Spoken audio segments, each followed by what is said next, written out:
What's going on, guys? It's your boy Andy Matrix, and we're going to switch it up a little bit here today. I know lately I've been talking a lot about video games, but I want to talk about Dragon Ball Daima. But I want to talk about Dragon Ball Daima, which is a brand new anime. It's actually streaming on Netflix. It's not just on Crunchyroll; it's also on Netflix, so you don't have to like subscribe to like a million streaming services. So that's a good that's a good way to distribute it, put it out there. And I think the series is off to a good start. But before I talk about Dragon Ball Daima, I want to ask this question, which is the title of this video. So, did Dragon Ball Daima fix the anime story? If you watch the first episode, I believe they're trying to fix what Akira Toriyama was struggling with. I'm gonna get there in a moment. So,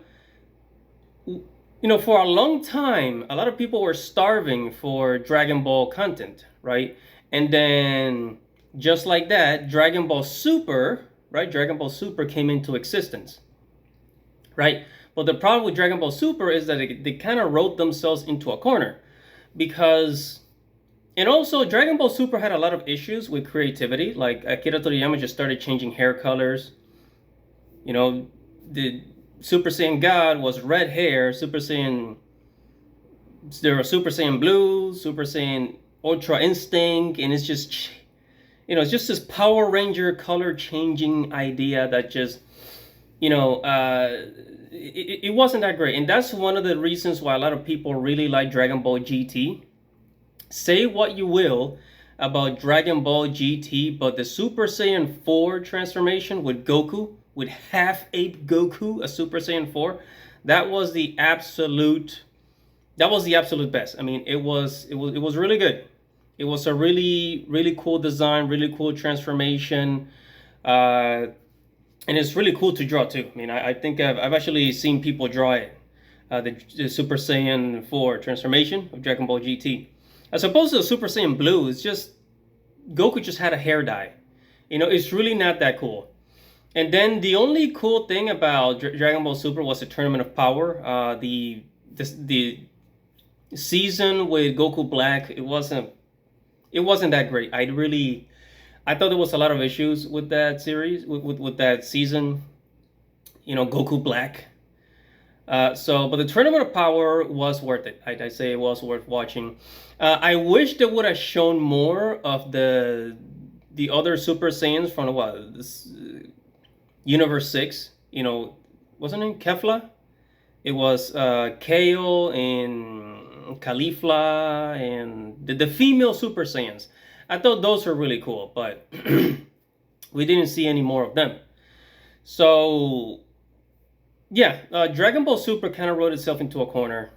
And also, Dragon Ball Super was using ideas from the original Dragon Ball with Little Goku. I mean, they brought back Master Roshi and the Mafuba, right? The Mafuba. They brought back abilities because the original Dragon Ball with Little Goku, right? The original Dragon Ball. Many characters had abilities, right? And that was one of the things that was really cool about the show. And then Dragon Ball Z was just about superpowers, right? And just high flying, super speed, power levels, right?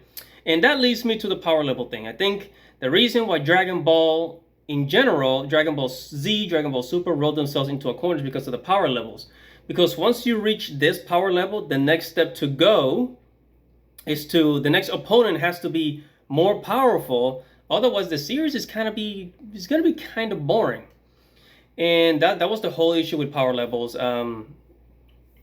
They first introduced that in the Frieza saga, and then after that, they kept using the power levels, but it was just way too predictable. And then the Super Saiyan God, that was the whole reason why Beerus had to be invented, because if the next level is Super Saiyan God, then it's not gonna be so entertaining if Goku and Vegeta fight against people that are weaker than them. It's not as fun if they're always winning.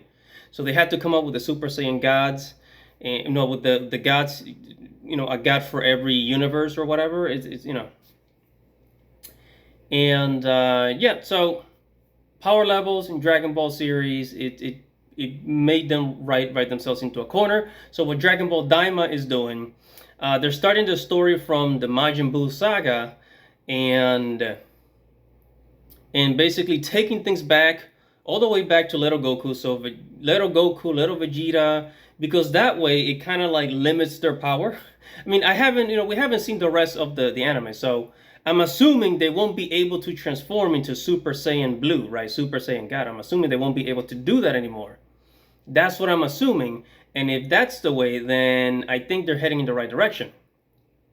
But they also have to give other characters a chance to power up, because we haven't seen Piccolo get a power up except when we saw the movie Dragon Ball Superhero, which is a stupid title, right? We did see Piccolo get like a new transformation, but the other characters, like especially other human characters, if you want people to continue to love those characters and not just Goku and Vegeta, right, then you're gonna have to give them a boost, a power boost to those characters. Maybe some new transformation, new fusions, something.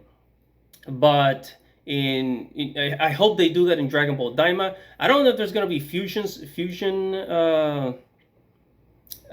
If there's gonna be any fusions here, it will be cool if they do, because that was one really cool thing about the Dragon Ball Z series. I know that they're gonna have abilities, because like the original Dragon Ball, a lot of characters had their own special abilities, right? And it had, the original Dragon Ball was more fantasy than science fiction. I think the series really changed when Goku started going to outer space and went to Planet Namek. That's when it became more science fiction. And Dragon Ball used to be more fantasy, right? So they're bringing more of the fantasy element, and I think that's something that the series needs, because that's kind of how it started, and that's what made it really special, right? So I think Dragon Ball Daima is trying to fix. That's what they're trying to fix, the whole power level nonsense, and just not giving a chance to other characters. Well, let's see. We don't know.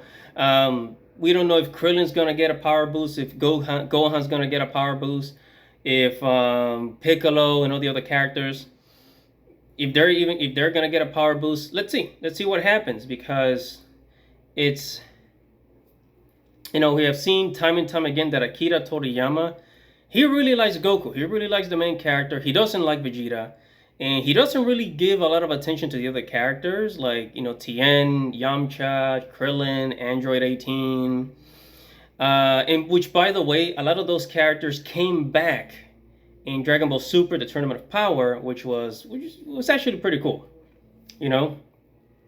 And I think that's what they're doing. They're trying to, like, take a couple of steps back and create this story where, like, they become kids again.